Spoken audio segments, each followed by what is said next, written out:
News work કાઠિયાવાડમાં આપનું હાર્દિક સ્વાગત છે। હું શીલા મહેતા। અમદાવાદના ભીડભંજન હનુમાન મંદિરમાં ભગવાન શિવજીનું મંદિર આવેલું છે।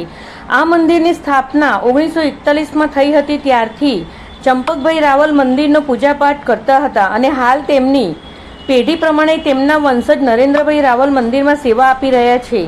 શિવરાત્રિના પર્વ નિમિત્તે શિવ મંદિરમાં ભગવાન શિવજીનો યજ્ઞ કરવામાં આવે છે અને મોટા પ્રમાણમાં શિવ ભક્તો દર્શન કરવા માટે આવે છે। મહા મહિનાના કૃષ્ણ પક્ષની તેરસના રોજ મહાશિવરાત્રિ પર્વની ઉજવણી હર્ષોલ્લાસ સાથે કરવામાં આવે છે।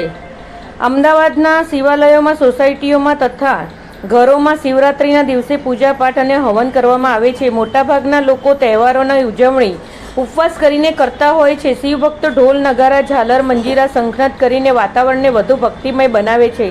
મહાશિવરાત્રિ એટલે ભોળાનાથને પ્રસન્ન કરવાનો દિવસ, અતિ પવિત્ર અને અનન્ય મહાત્મય ધરાવતો દિવસ છે। રાવલ શૈલેન્દ્ર કુમાર મહેન્દ્રભાઈ રાવલ મારા સસરા વર્ષ આ મંદિરના 1970થી પૂજા કરે છે। હું એમના જમાઈ તરીકે અત્યારે મહાશિવરાત્રિ નિમિત્તે ભગવાન ભોળાનાથના શુભ વિવાહ અને લઘુરુદ્ર હવન બહુ વર્ષોથી આ ચાલે છે। એમના પપ્પા પૂજા કરતા હતા, ઉમેદરામ તંબકલાલ રાવલ।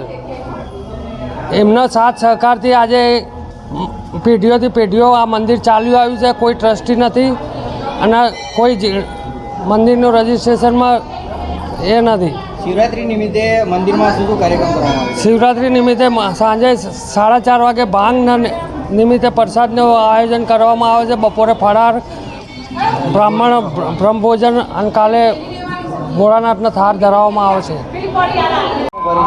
મારું નામ છે જયેશભાઈ જાની। શું છે શિવરાત્રિનો મહિમા? શિવરાત્રિનો મહિમા સાહેબ ખૂબ મોટો છે, ખૂબ અનેરો છે।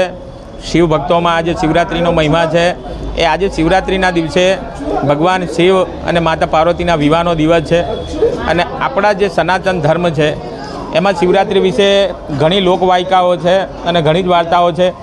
જેમ કે પારઘી બિલીના ઝાડ ઉપર બેઠો હતો અને અજાણતા જ એને જે એ બિલીના ઝાડ ઉપરથી બિલી નીચે પડતી હતી, શિવજી ઉપર પડતી હતી।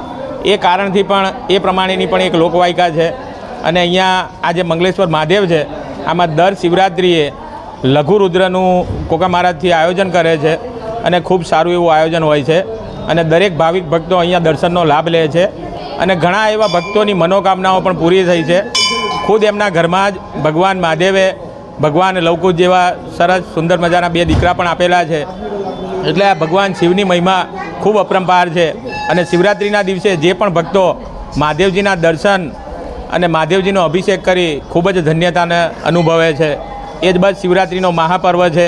એટલે શિવરાત્રિએ દરેક ભક્તોએ મહાદેવજીની સેવા પૂજા કરે, એ જ ભગવાન ભોળાનાથ પાસે પ્રાર્થના।